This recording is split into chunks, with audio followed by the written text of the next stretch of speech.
Hi guys, welcome to Coding World. In this tutorial, we are going to discuss how to find the maximum subarray sum. So what does it mean that we are given an array, suppose this is an array, we'll generate all the possible subarrays and we'll find the maximum sum of the particular subarray, which is basically we'll find the maximum subarray sum. Suppose what I'm trying to say is, suppose we are given an input, say 5, 8 and 3.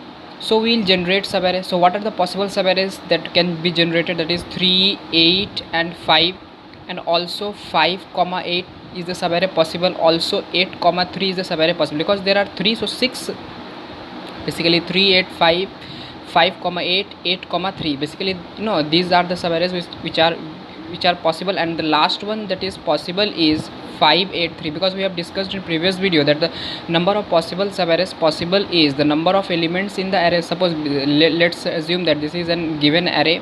As an input here I have written that, so what are the number of possible subarrays? That is n factorial, where n is the number of elements in the array. So suppose what is the maximum sum of this possible? Suppose this has a sum that is 11, this has a sum that is equal to 8 plus 5, 13 plus 3, that is 16, this has a sum that is also 13, and this has a sum 3, and this has a sum 8, and this has a sum 5. So we can obviously say that this subarray, which is consisting of 5, 8, 3, is the maximum, is the subarray which contains maximum sum.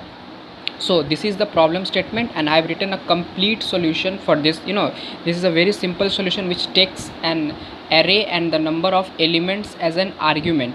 Okay, and what I have done is I have assumed that whatever the element which is present at 0th index, it is the maximum subarray sum. Okay, so this is the result variable. So let's dry run it. So result variable is is the variable which contains the maximum subarray sum, and that is 0.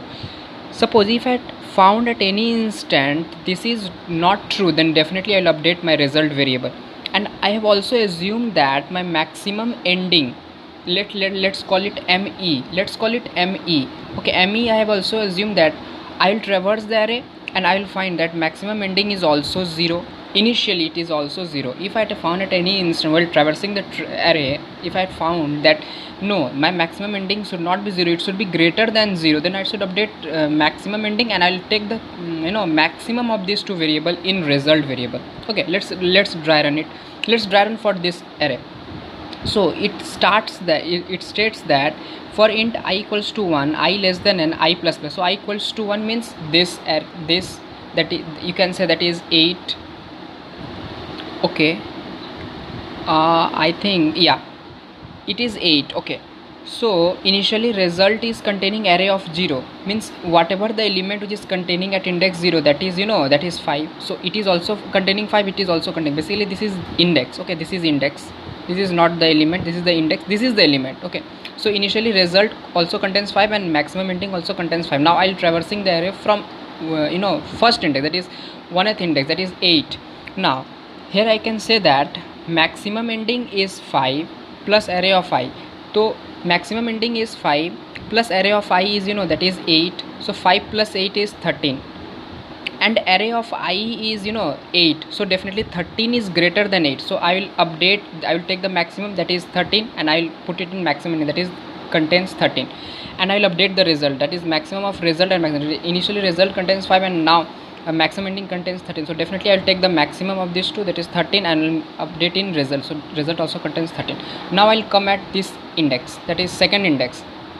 So now maximum ending contains 13 plus maximum ending plus array of I. So array of I is 3. So 13 plus 3 is 16, and we can say that array of I is 3. So 3, I will take the maximum of this, that is 16, and update the maximum ending, and I'll update this result also. The initially result contains 13. Now maximum ending contains 16, result is 13, maximum ending is 16, the maximum is 16, and I'll put it in result. So result is 16. Now I is less than n. Now I'll check for another condition, that is end of this loop. Okay, so this condition becomes false, I will exit from this loop and I will return that result, and return that result, that means I will return 16. So output is 16.